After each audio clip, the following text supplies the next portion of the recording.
Hi. You came back. You bought the second episode. That's unexpected but fantastic. Welcome. I'm not ready for you right now, but just give me 1 second, okay? Hold on 1 second here.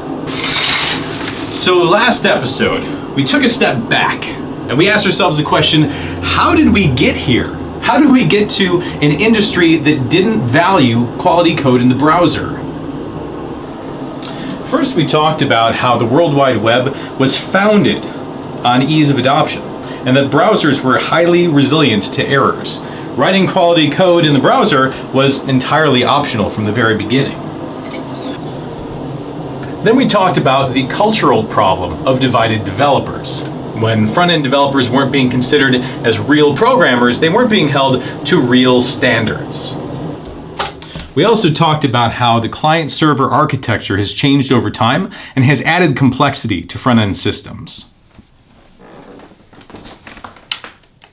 But that all is in the past. The question for us now is, what are we going to do about it? What are some practical steps that we can take to improve the quality of our front-end code?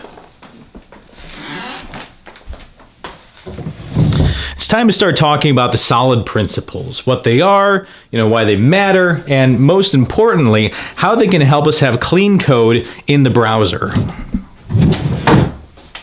In this episode, we're going to focus on the S in solid, the single responsibility principle, or SRP. Now, we started looking at SRP in that first episode. Now we're going to go much deeper. So we're going to start off by looking at SRP and the goals that it has. And I'll give you a hint, it has nothing to do with code organization. We'll get into JavaScript and specifically look at how SRP applies there. Next, we'll talk about command query separation and how it can allow your functions to maintain single responsibilities. Which one of these do you like the best? Yeah, I think I like query better too.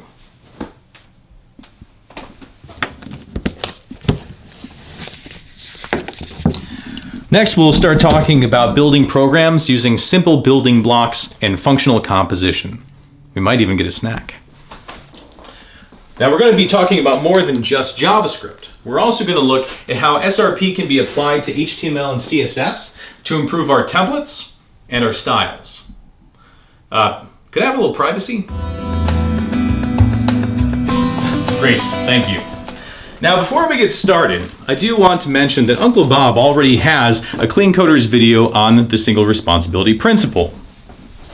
Now, if you haven't gotten a chance to watch it yet, I would highly recommend it. It does a great job of laying a foundation about the goals of SRP, the value that it brings, and the problems that it solves. In this series, I'm not going to try to replicate or replace the content that Bob already has. After all, the guy literally wrote the book on this. Rather, we're going to focus on the application of the solid principles in browser code. So with that said, we're going to get started with a musical interlude.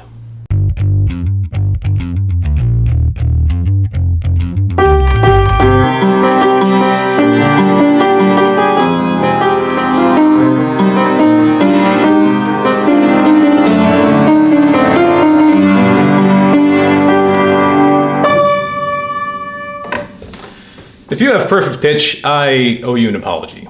This piano is pretty out of tune, some notes more than others.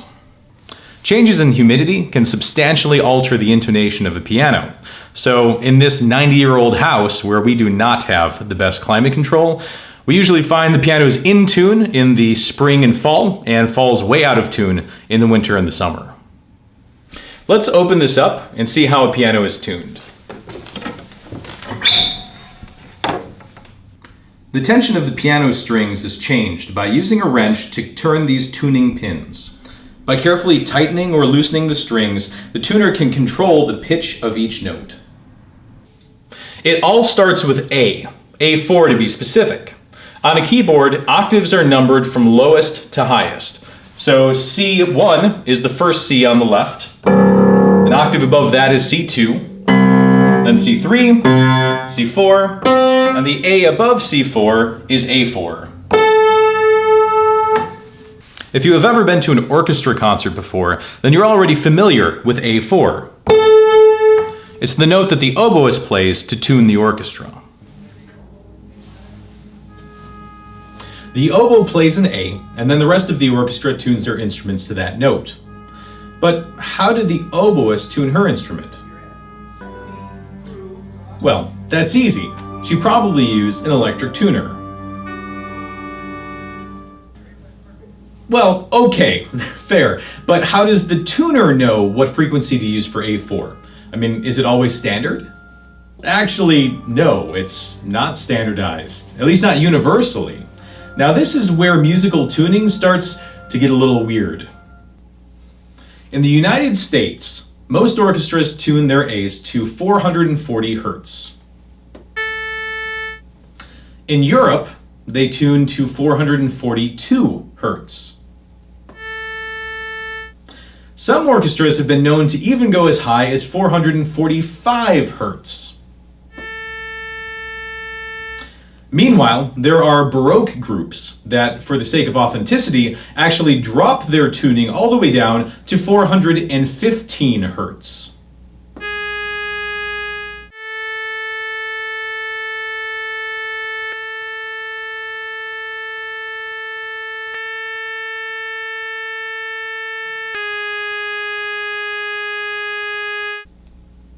Now that last pitch was quite apparent. It was a full half step flat from the others. But the other three were extremely close. The untrained ear can barely even differentiate the difference. That is, unless if you have multiple instruments, each playing in a different tuning at the same time. Everyone can notice. So what's the point if the difference is barely audible? Well, skilled musicians can tell the difference, and they claim that the higher tuning brings an extra energy and excitement to the music. Historically, you could say that raising the pitch was considered a best practice. Virtuosic soloists throughout the years would tune their instrument just a little too high in order to make sure it stood out and cut through the orchestra. Other instrumentalists followed suit, one-upping each other and driving up the pitch. This is how we transitioned from the Baroque 415 Hertz to the modern-day 440 Hertz. This may have worked well for the instrumentalists, who only had to tighten their strings, but it was a disaster for the vocalists. Well, the pitches got higher and higher. The vocalists got hoarser and hoarser. Now in 1859, this got so bad that vocalists started protesting, and their voices were heard, despite the hoarseness. And the French government passed a law stating that A would be standardized at 435 Hertz. So all that trouble was just to figure out one pitch, A. But what about the 11 other pitches in the chromatic scale? Where did those pitches come from? The relationship between two pitches is called an interval, and many intervals are defined based on mathematics. For example, the octave is the interval between, say, an A and the A above it.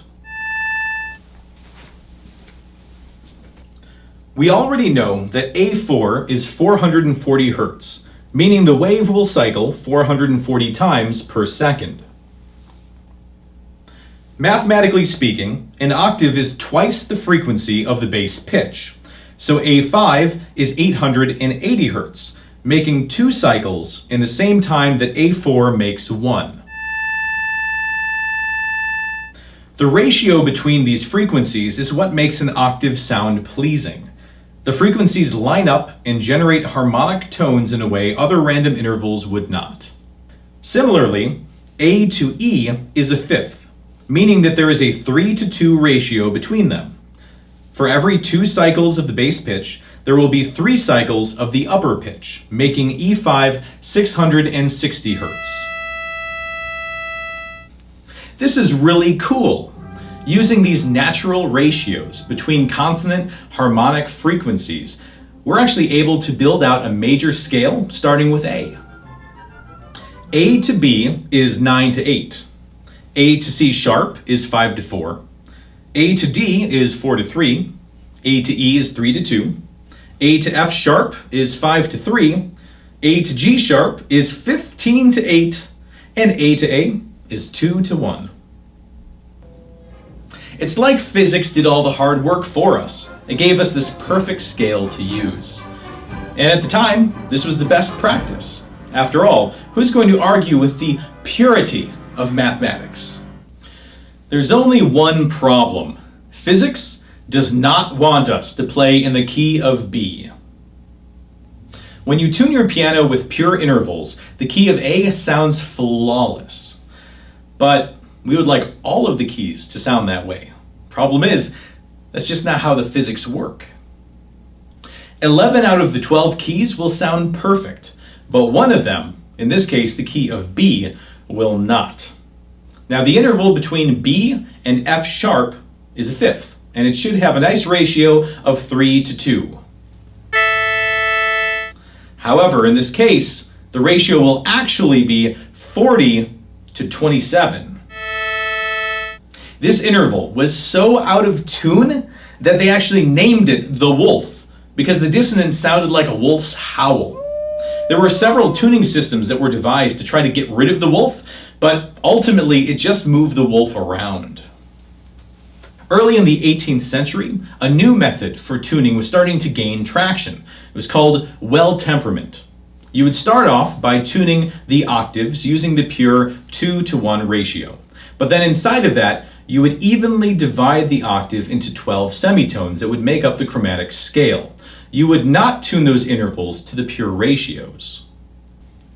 This effectively took the dissonance and error of the wolf and evenly distributed it across all of the keys.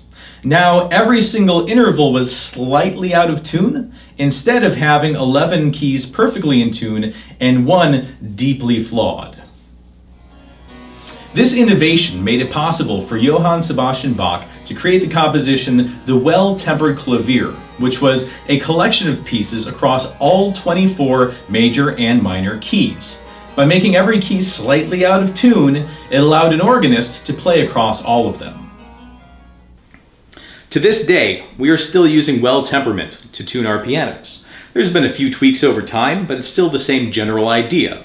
Make each key equally out of tune to maximize the utility of the instrument. What does any of this have to do with clean code? Okay, yes, let's get to the point. These stories about the history of intonation can teach us about best practices and how they should be applied.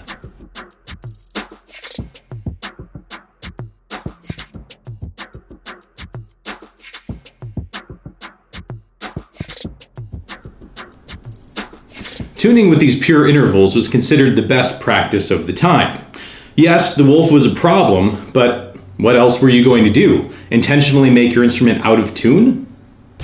And yet, the practical compromise of well temperament was the most useful. It was imperfect, but it was a robust solution to a mathematically hairy problem. While the just intonation was an overly conservative best practice, the raising of the A frequency was an overly aggressive best practice. Sure, it met the needs of the instrumentalists at the time, but over time, it created an environment that was unsustainable. Thinking critically about our best practices is very important to ensuring that we're neither getting stuck in conservative ideology, nor are we racing off to our own demise on unfounded principles. As we dive into the solid principles, we acknowledge that these principles have proven themselves over time to be best practices. And yet, by calling them best practices, it shuts down the conversation about their benefits and utility. I mean, after all, they're best practices. A few weeks ago, as I was preparing for this video, I stumbled onto a lightning talk from a well-known developer that I follow. Then I saw the title of the talk: Why Every Single Element of the Solid Principles is Wrong. Needless to say, I was dismayed. No! Why? No!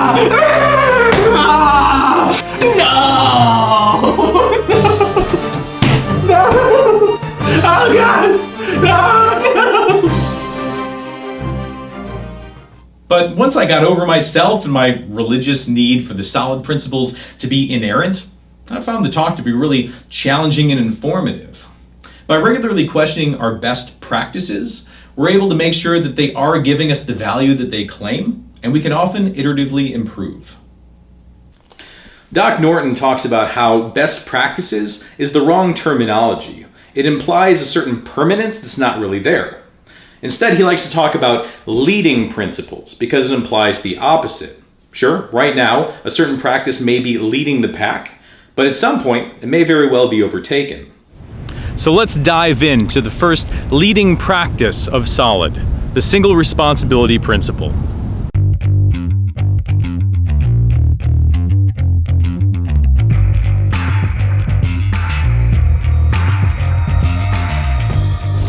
The single responsibility principle states that every class or module should have one responsibility, and that responsibility should be fully encapsulated inside that module or class.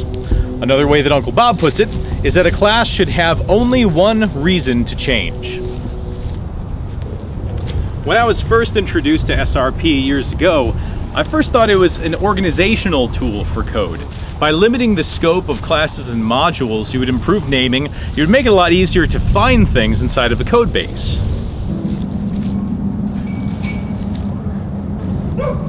Now, that is true. It does help the organization of your code, but that's not the main point. Again, we want a class to only change for one reason. The goal is to isolate the sources of change and to minimize the cost of those changes. At the end of the day, it's a system's ability to change that dictates its possible success. Change is the one constant, and so the ability to quickly and cost-effectively react to that change is hugely important. Each of the solid principles is intended to improve maintainability and resiliency. SRP aims to reduce the amount of churn that any particular class gets, and when it does churn, it's being churned by only a single actor in the system. Every change to a system brings a certain amount of risk of possible deterioration to that system. For example, in the case of improper coupling, it may be that a change to this part of the system will break some entirely different part of the system. Large modules that accumulate a lot of concerns in them can become hotspots inside of a code base. There can be many changes coming from different actors that are all affecting it at the same time. There can be merge conflicts, so there can be confusion, just rigid code. When you're writing code with SRP in mind, you want to first ask, what are the things that could change in this file? And then follow it up with the more useful question, who might be asking for those changes? Yeah, I know this sounds a little strange, but ask yourself, in your organization, who are the change agents? Are requests coming from a PM, from users? Maybe it's finance or legal or design. Who is it for you? Now, certainly, we can't guess all the possible changes that would be requested for a piece of code, but we could have a lot more luck at least guessing who might want those changes to happen. Let's go back to last episode's refactoring exercise, and we can determine what kinds of users would want to make changes to that code.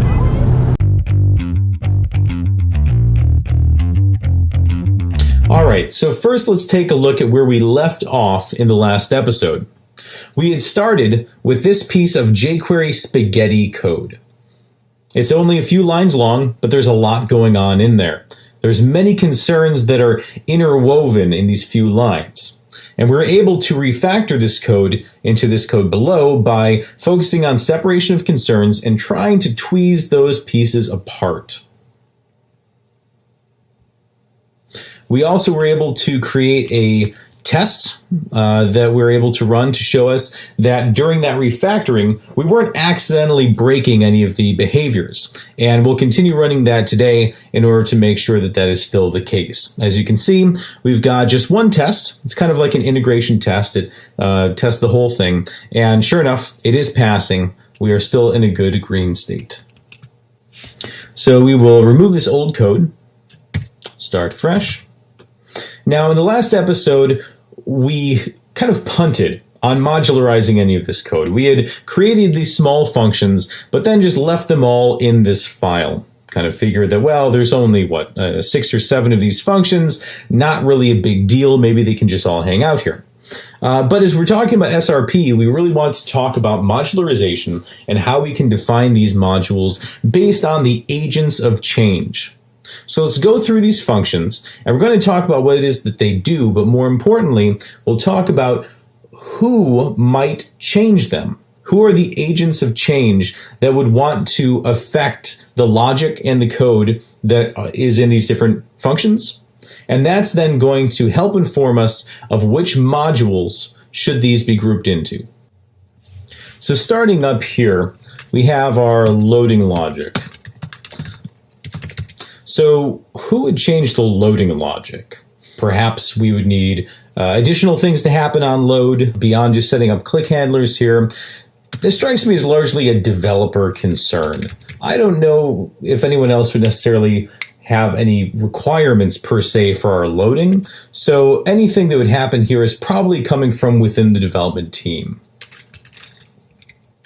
Setting up the click handlers. So we know that we're taking a look at the body, we're listening for clicks to button done, and then we're kicking off the onDone button clicked function.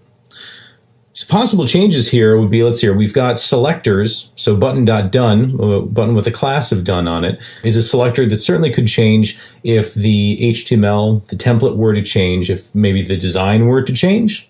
And so this is something that would certainly be some view design logic and could certainly be affected by the designers on the team who might be changing either the visual look or might be changing some of the HTML that we are using for the application.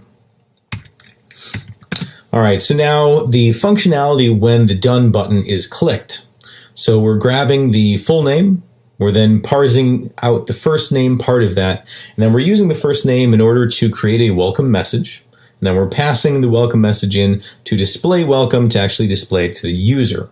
So this is a little bit of kind of controller logic, and it's definitely a workflow. We're doing a few things, and you could imagine other items being added to that workflow. So that would be one possibility if we wanted to change the behavior of what the done button did. So what does done do if that ever changed? That might be kind of a product manager or product owner kind of question. We've got the possibility that, let's see here, we know that right now we're grabbing the first name. What if we ever didn't want to use the first name? If we want to use something else, who would make that call? Going into the welcome message, that seems like maybe something that someone who, probably not design, maybe someone who's a copywriter or someone on the business side might have an idea of what language they'd like to use. And so a change of copy, so let's say a copywriter, if you happen to have someone like that on staff, might make that sort of change. So that's a second kind of change that could happen here. It looks like about it. The rest is all encapsulated inside of these functions. Getting the full name. So right now, the way that we get the full name is frankly pretty janky. We look inside of an input that has the class of name, and we pull out the text from that. So again, this is something that could be affected by a designer. If the HTML were to change, if it were to get a new class, or it was no longer an input, maybe it was some other kind of field or element, then a designer might change that on us. There is also the question of, do we always want to get the full name from an input? Maybe there's going to be some more dramatic change to the way that we get full name. Maybe we get the full name from a database, or we get it from some other kind of process. And so that wouldn't be a designer. That would be more a product shift, or probably something on the development side, where we're actually making a substantial change to the way that we're interacting with data in the application.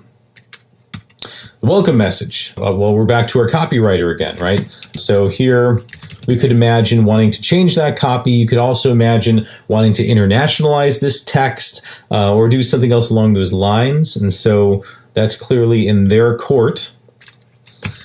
Displaying the welcome, again, this is more a designer. We know that there's some kind of a welcome element of some kind, and right now there's logic that we're changing the text inside of that, although maybe that could change in the future as well, changing the HTML or something else along those lines. So this is something that a designer might want to change. And then finally, there's this really dumb algorithm of how to parse the first name out, which is woefully underpowered, needless to say, but it works for our demo purposes. Who would want to change this? It's not immediately clear, but what comes to mind really is maybe this would be something that if I were to submit this code, I think maybe like QA or maybe customer service, if this went all the way out there, you can imagine someone typing in Mr. So-and-so, but leaving off the period, for example, or someone who's a reverend and puts an REV dot in their name. A number of different cases that are perhaps edge cases that we didn't originally think about when we put this code together. Those are the kind of things that I could imagine cropping up where I would then want to make changes. Changes to kind of the business logic about how it is that we actually parse a first name out of a full name. And so this would be coming from QA or from customer service, i.e. Fixing bugs probably in the logic. So let's take a look. How many different agents of change did we think might be involved with this code? We had developers, we had designers, we had PM, copywriting, and we had QA customer service. And so that was a total of 5 possible agents of change who would be involved in making changes to this code. 5. That's almost as many functions as we have here. So it can add up pretty quickly. And each of these roles would be coming at it from a different angle. They would have different motivations, different goals for what they want to do with the code. And so if we're able to modularize this code by pulling the pieces apart so that the pieces that remained together would be changed together, and that these agents of change wouldn't be changing multiple files at once, then we'll have a very modular system that follows the rules of SRP. So let's get started. I think the easiest thing to peel off first in modularizing this code is going to be the parse first name. We know that there was only one piece of code that we thought the QA and customer service would likely be talking to us about. And so this seems like a good place to start. So let's get rid of this, and we're going to, let's yank this, and we're going to going to import a parse first name, and let's say that the new module is going to be, let's see here, so something that would have parse first name in it, a name parser, probably makes sense. So let's start there. So from name parser, certainly this is going to be making our test fail because we don't have name parser yet, so let's create that. We've got name parser.js, and we will drop this in. We'll export that function, and let's see here. This didn't require anything else from that file, so let's see if this is still passing. All right, so we're back to passing again. Cool. So we've extracted that out. What's the next piece? So we've got the copywriting portion. We have this, and this is a little messy, so let's hold off on this for now. But certainly we have a copywriting portion here, the creating of a welcome message. And I could imagine this being part of some kind of maybe messages module. So let's try that. We're going to pull this out. We're going to import welcome message. And that's going to be from, how about messages? Let's start there. So we have a messages.js, and we'll drop this guy in here. We're going to have to export that function. It takes a name and gives this simple welcome message that could be changed by the copywriter, and we are back to passing. So that's 2 files that we've pulled out now. Let's see the designer. So we see a few things here. So we know that the designer would be interested in this button.done, possibly changing that, as well as these. So let's start with the easy stuff. This is probably the easiest stuff that the designer would be concerned about. So we're going to import, let's see, what were these names? So display welcome and get full name. So we'll do get full name and display welcome. This is going to be from maybe a welcome view. I mean, it seems like there would be some kind of a view that is managing whatever kind of template or content that we have. So we'll go with a welcome view. We'll create the welcome view. And now we want to pull these pieces out and put them in here. We're going to export both of these guys. Let's see how we're doing. Still in a good state.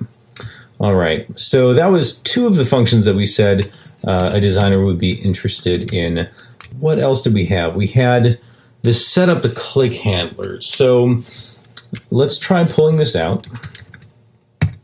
And we could see what would happen if we did set up click handlers here as well.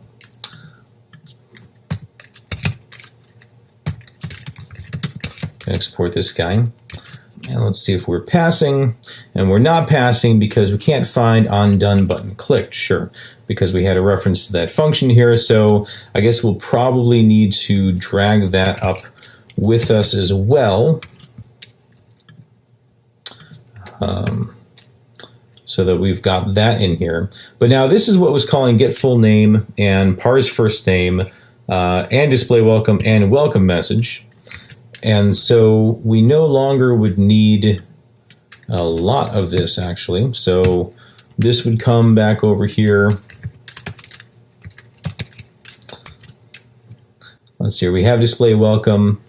And we would still need to get the, so these guys are no longer needed here. In fact, all we need is set up click handlers for the welcome view. Let's see if we're passing here. We are passing. So that's good. Really only the loading of the code left inside of this indexed file, which actually kind of makes sense. Maybe this is just a good place for that loading code to live. So we'll probably just leave this how it is. But if we go back over to the welcome view, well, we have a problem. The problem is that we said that the designers were going to be involved in a bunch of this stuff, but this doesn't necessarily seem like something that belongs in a welcome view. I mean, we said that there was some copywriting involved. We said a PM is involved. So I could still imagine this file being changed for many different reasons. And so let's see here, how can we pull this apart? So one thing is that there's a decision being made about that first name, right? And there's another decision about how to even get the full name. And so while getting the full name, we're grabbing it out of this input. And the input certainly seems like something that our welcome view should know about. But what about, I mean, getting the full name for the user? Is that actually a responsibility that makes sense to the view? I mean, it probably doesn't. It probably makes sense for the full name to be something that is pulled out into another entity because, again, that's something that could be changed, say, by a developer who may want to change full name to pull from a database or elsewhere. So let's actually pull this out. And getting a full name is probably something that is better done by maybe a current user. Might be a good place to put it. So if we had a current user that knew how to get the full name, that could work well. When we now need to import our get full name from current user.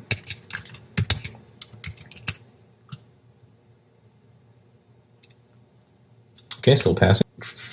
This logic here about grabbing the first name, since we now have something for the current user, probably makes sense to move the logic about getting a first name into current user as well, so that we don't have to have the view worrying about a full name versus a first name. Maybe we can just get a first name, period. So what would happen if we were to create a new function that we can export get first name, and we know that we're going to return the parse first name. Oops.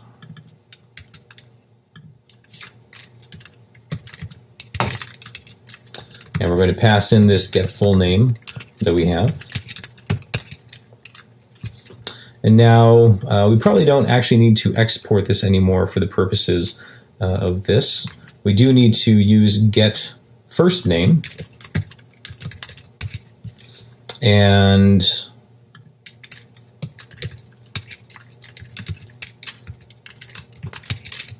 we could probably say goodbye to all of that logic.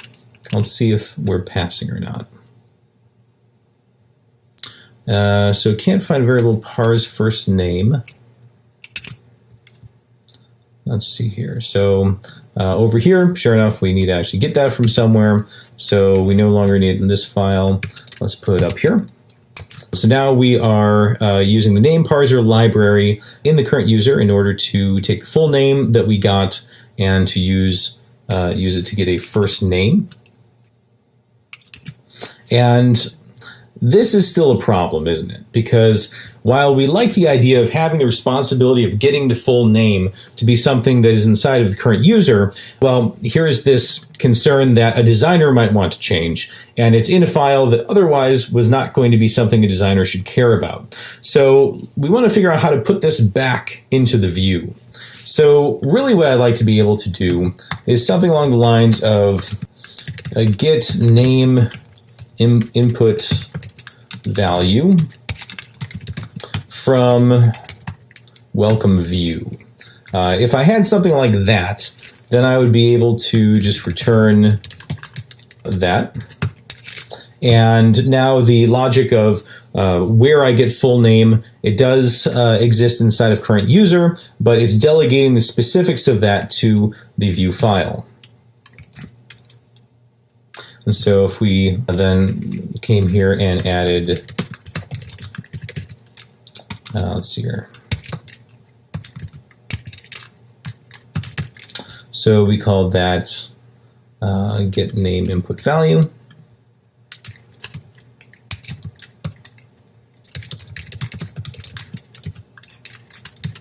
And I won't need to take anything, and we're just going to return that. And let's see, are we in a good state? We are. We're still passing. Great. So now our view file, we can see that we've got selector, selector, selector, which is all good because we know that we've now kind of isolated those selectors. Our current user cares about usery kind of things. We have the name parser pulled out. We have messages pulled out. So I guess the last thing to take a look at is how do we like this? Is this the right thing? So displaying the welcome, certainly something that belongs here. The welcome message is something that we're pulling from messages, but that makes sense. But what about the first name? Who would be making the decision that first name should be part of the welcome message? That's kind of a messaging responsibility. It's something that copywriter would want to have control over if they ever decided to change that first name back to a full name or something like that. So I think the fact that we're using first name actually belongs inside of the logic for welcome message. That way, it's going to be part of the messaging logic, not part of the view logic. So we could probably do this by making welcome message no longer take any kind of input. We could come back over here, and maybe what we want to do is we want to use get first name over here so that we can use that for the name rather than taking the name like that. So we could do, so our name is going to be get first name. Why don't we can use a little bit of this new goodness to clean this up a bit. change that to that. Now we need to get the first name from somewhere, so we're going to pull that from here. I'm going to put that up here. Let's see if we're passing. All right, we are still passing. And so now this file, which was optimized for the copywriter, has the logic for the message and the fact that we're using the first name in the first place. What that first name is and how we are getting that belongs in current user. Welcome view now really is exclusively for this view level logic, things that have selectors, and just some of the kind of command logic for what happens when I do click that done button. Even in this trivial example with very little code, you can see that there could be many agents that would want to make changes. By pulling these concerns apart into separate modules, each of those modules would have one concern, one reason to change, and follows SRP. SRP informs how we structure our modules and our classes, but it doesn't have much to say about methods and functions. I've found that one complementary technique to SRP in this regard is command query separation.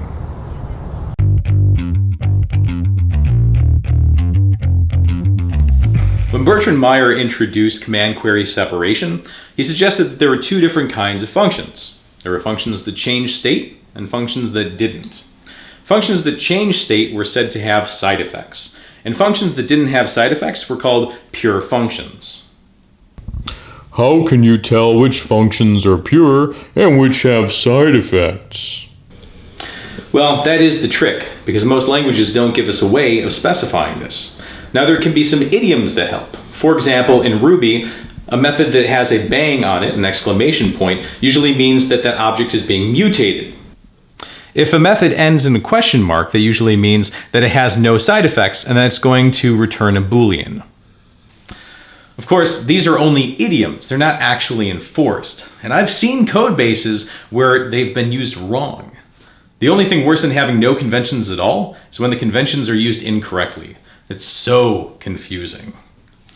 Command query separation gives you two different kinds of functions you can create.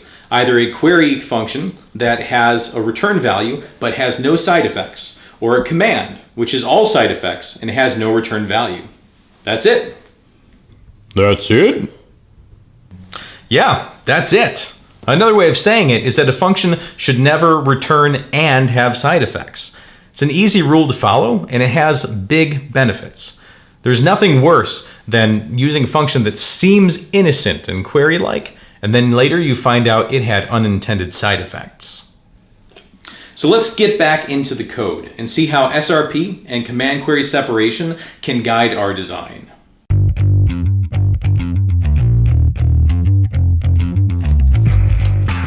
Before we get started, one thing that I like doing while writing code is pair programming.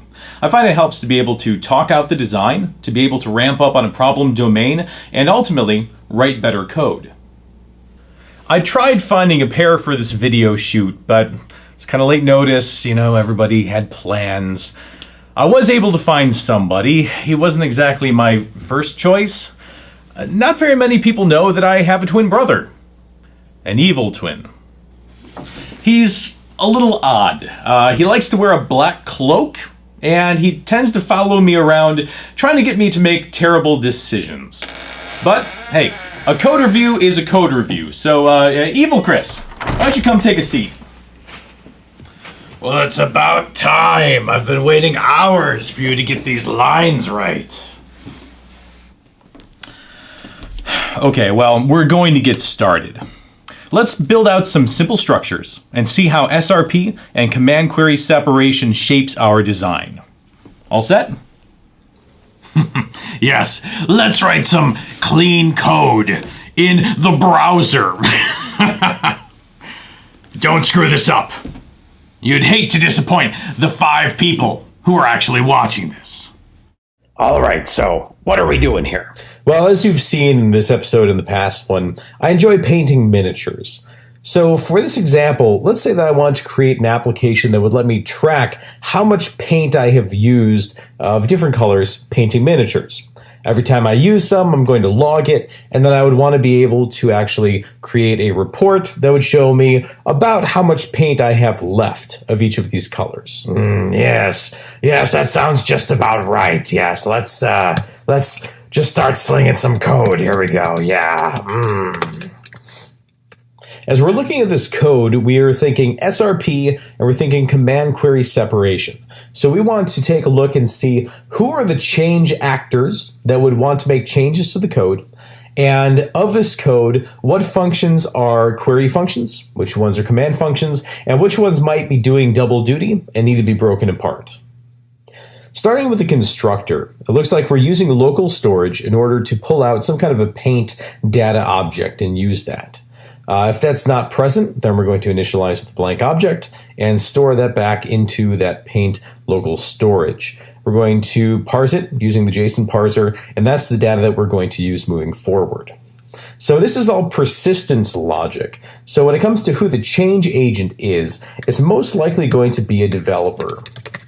I imagine that we might want to change this to being some kind of AJAX persistence or server-side persistence. So those kind of changes would be made by the developer. Now this next function, you're probably going to have to explain to me. It's a little bit of a head scratcher. Yeah, how's that? Tell me, what's the problem with this? Well, so it's get paint left, which certainly makes it sound like we're going to ask the question how much paint is left, give it a certain color, and then we're going to get back the answer. Well, yeah, I mean, that's what it does, right? Well, that's part of what it does, but so it takes color and it takes uses here. This first part seems to be if we don't have any entry of that color, then we're going to preset the value to the max uses. I guess that's apparently 8. You can use 8, I guess paint 8 times. And we're storing that in local storage. Well, sure. I mean, you have to make sure the data exists. Well, okay, that's fine. This line here makes plenty of sense. We're going to take the color, look inside of data, and we're going to return the value. This is the part that I'm wondering about, though. So here, if we've passed in uses, we're actually going to set this data at the index of the color to either 0 or the data minus the number of uses, whichever one is greater, basically so it doesn't fall below 0, and we're writing this out to local storage. Well, yeah, I mean, what's the problem? It does two things. It gets you the paint left, and it lets you take paint away. Well, that's fine, I guess, but the problem is it's not really command query separation. I mean, here, this is very much a query portion. We asked for how much paint is left, and we got how much paint is left, but we've got side effects here. This is definitely a side effect, making changes to the persistence layer. And here, again, a side effect because we are actually reducing the number of paint units that are left for a given color. And so we have both command effects as well as a query that's being run. You know what? I'm going to have to plead the fifth on this one. I don't see the problem. It does two things. You know, you see this in jQuery all the time. You got setters and getters that use the same signature just with 1 or 2 arguments. Seems fine to me. Well, okay, let's continue on and we'll come back to this. So the next thing that we have here is the generate report function. And along with that, the get report row. This definitely is starting to get crazy. So generate report sets several states here. With the report done, apparently it's not done, it's false. In the header, I guess we are in the header, it starts as true. The row number starts as 0. And then we start building out this report string, starting with a table. We then are going to, as long as this report is not done, we're going to loop over and run get report row. We'll finish it up with closing off a t-body and a table, and then we're just going to return this report. Looking at get report row, this is where it gets particularly strange. Now, get report row, the way that it's specified, it sounds like the kind of function that would just return a row. It would return a report row. It sounds like it would be a query.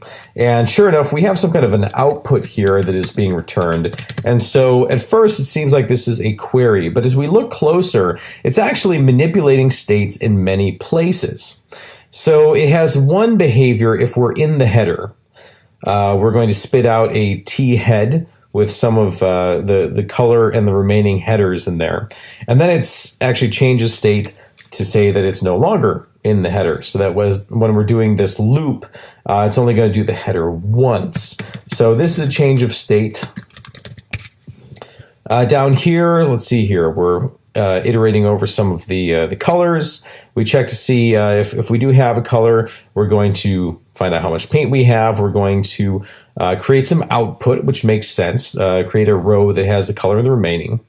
We're going to manipulate this output, this report, because this report is actually what's being returned by generate report. We're actually manipulating this instance of the paint class and appending each row to it.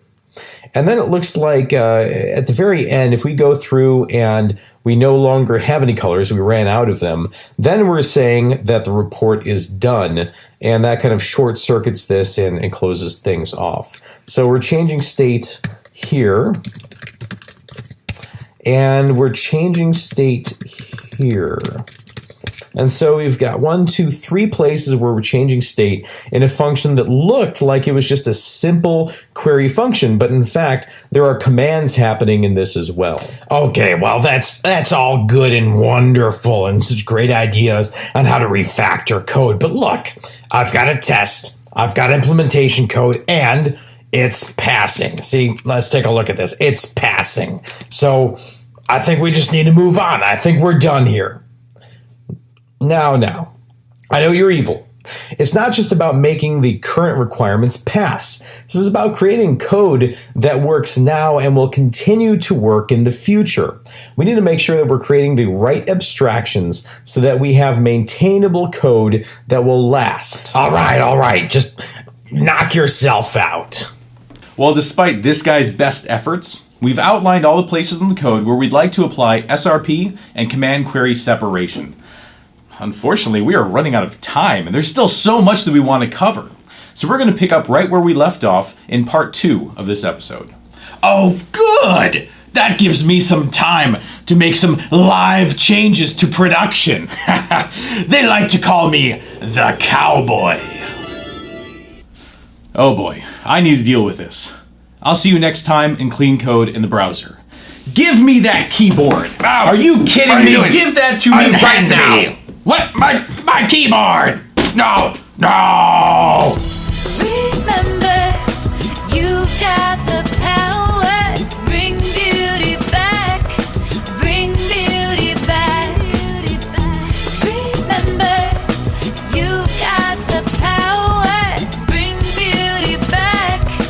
Bring beauty back.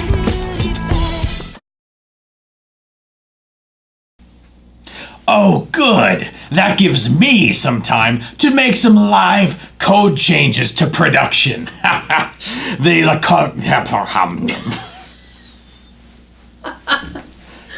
Again, please. Action.